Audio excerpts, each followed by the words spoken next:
Mesdames et messieurs, bonjour, bienvenue dans cette nouvelle vidéo.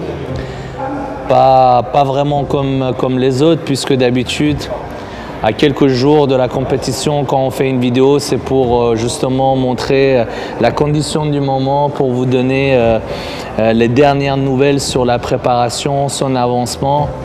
Mais aujourd'hui, c'est une vidéo pour annoncer que malheureusement, le petit frère qui est en préparation depuis 7 mois maintenant, depuis septembre 2019, pour participer à la qualification de l'Olympia, ne pourra pas participer à cette compétition le 28 mars aux États-Unis, puisque pour la deuxième fois, il a eu un refus de visa. Nous ne pouvons pas cacher notre tristesse, notre déception. Aussitôt, nous avons eu une longue conversation ensemble avec Régis.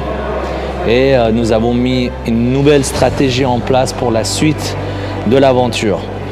Comme je te dis, Régis, c'est des choses qui arrivent, c'est des obstacles, c'est des épreuves.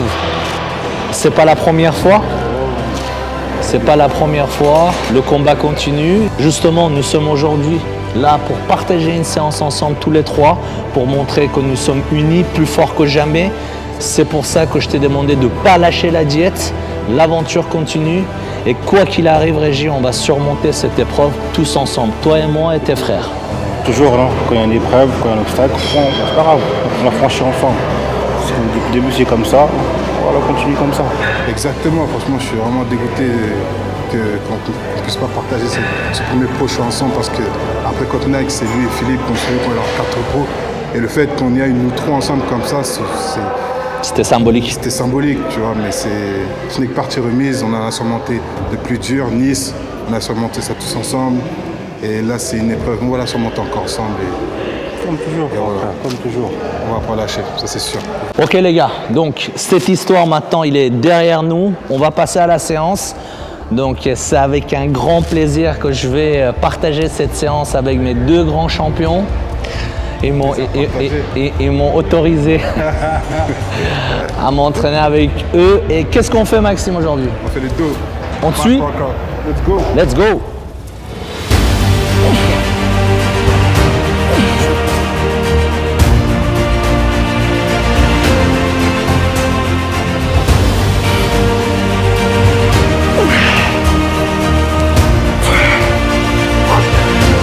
Six.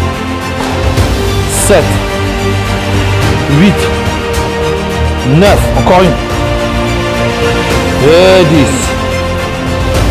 6, 7, 8, 9, et 10, super.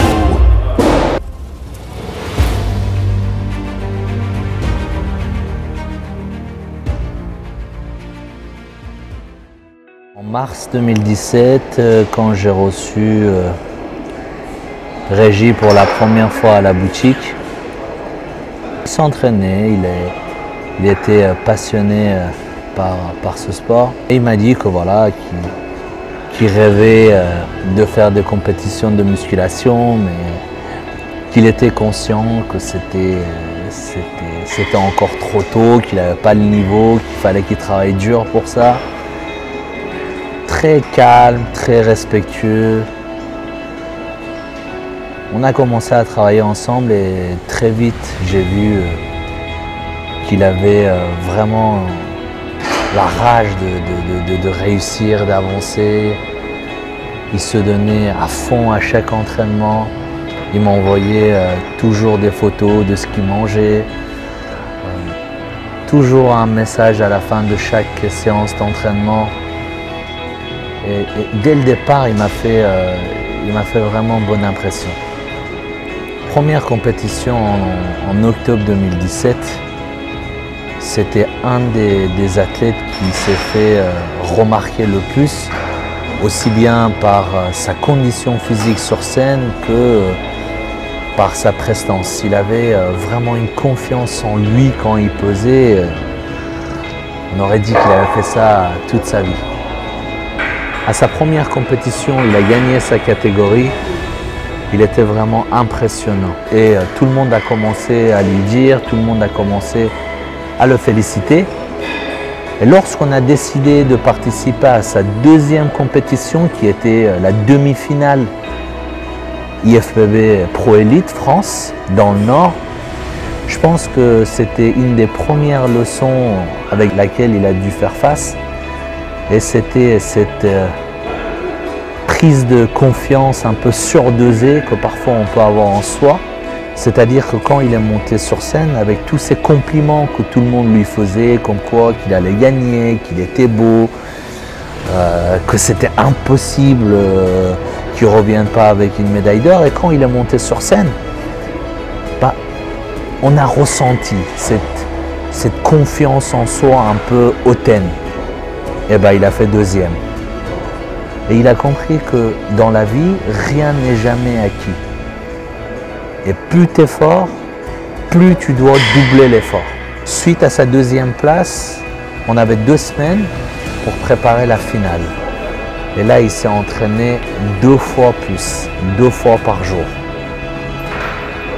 Et au final, il a gagné sa catégorie et il a été champion de France en étant overall. Ensuite, on est parti en Europe pour sa première compétition à l'international. Il a fait 3e en Espagne. Ensuite, on a préparé Nice, qui a été annulé. Et après, on est parti à Alicante. Et c'est là qu'il a décroché sa carte pro. Je travaille avec Régis depuis plus de 3 ans maintenant. On a surmonté beaucoup d'épreuves, beaucoup d'obstacles. L'histoire de Nice, partenariat avec la marque, son opération, l'histoire avec son patron et maintenant l'histoire de Visa. Nous n'avons jamais abandonné, nous n'avons jamais cessé à nous battre et ça va être exactement pareil avec cette histoire de Visa.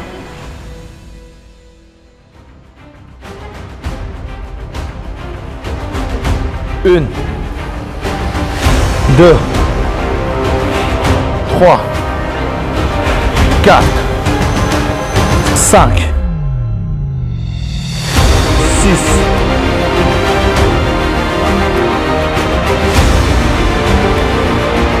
9,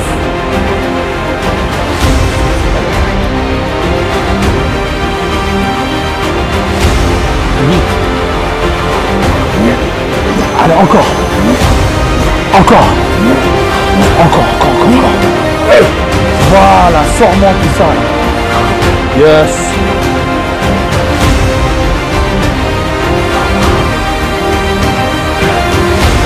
Et tu sers tout. 1, 2, 3, 4. Voilà. Cette histoire de Régis m'a fait penser à l'histoire de ce grand champion iranien qui s'appelle Hadi Choopan. Il était qualifié pendant 5 ans chaque année pour participer à Olympia. Et à chaque fois, son visa lui a été refusé. En 5 ans, il n'a jamais arrêté d'être en condition, comme si il allait participer à Olympia. Beaucoup de médias qui concernent le body, en Iran mais aussi en dehors, ne comprenaient pas pourquoi il continue à se préparer, parfois même avec des critiques, mais il n'a jamais réagi à cela. Il a battu Flex Lewis, ils lui ont mis 2e, il a battu à San Marino Cédric McMillan, ils l'ont mis encore 2e, il ne s'est jamais plaint. Sa seule et unique réaction en 5 ans, c'était de poster une vidéo quand il sortait de l'aéroport en Californie et il a pris son coach Annie Rambod dans les bras. On peut tous s'inspirer de cette histoire parce que dans la vie au final, quelle que soit notre compétition, il ne faut jamais abandonner, il ne faut jamais arrêter de nous battre et surtout avoir cette profonde conviction que dans la vie, rien n'arrive par hasard. Si tu veux être un champion, il faut t'entraîner avec des champions, il paraît. Donc, moi, j'ai un projet de devenir un champion. Donc, j'ai décidé de m'entraîner avec des champions.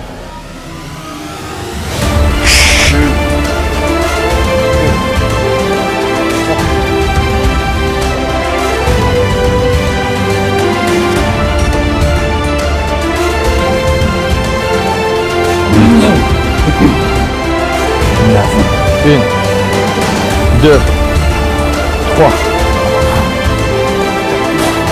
C'est la dernière, tu vois. 7, 8, 9, 10. Encore, on va jusqu'à 15.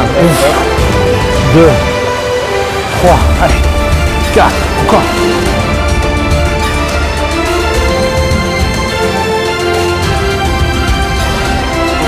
Feu.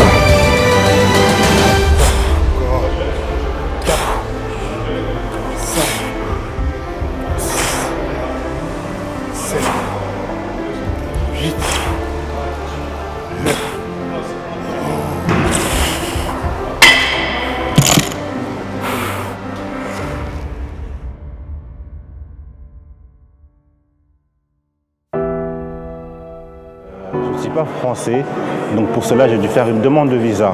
La première fois ça a été refusé malheureusement. J'ai dit bon c'est pas grave, je vais refaire la deuxième fois. Et comme mon visa a été refusé pour la deuxième fois, bien sûr, voilà, j'étais vraiment très fortement déçu, même très triste de me dire que finalement les USA ce ne sera pas pour maintenant. Et en fait me dire que je ne serai pas avec mes frères sur la scène. Sincèrement, ça m'a un peu, quand même beaucoup peiné. Mais bon, moi vous me connaissez, je suis pas un mec qui laisse tomber les bras facilement. Je sais que l'aventure n'est pas encore terminée, que j'ai encore du temps devant moi pour me préparer pour des compétitions, pour décrocher ma qualification pour Mister Olympia. Je vais encore me battre, je vais encore me pousser encore au bout. Maintenant, je sais que je ne serai pas avec mes frères aux USA, mais franchement, ce que je fais, c'est vraiment qu'ils réussissent aux USA, qu'en fait, ils gagnent pour moi en fait. Et vu que nous, on est une team, on est une famille, s'ils gagnent, je gagne. Je sais qu'ils feront un truc énorme aux USA, je suis vraiment même persuadé. Et voilà, j'espère qu'ils vont... Non, j'aime pas j'espère, je sais qu'ils vont faire un truc aux USA. C'est mes frères d'armes, c'est mes frères de scène.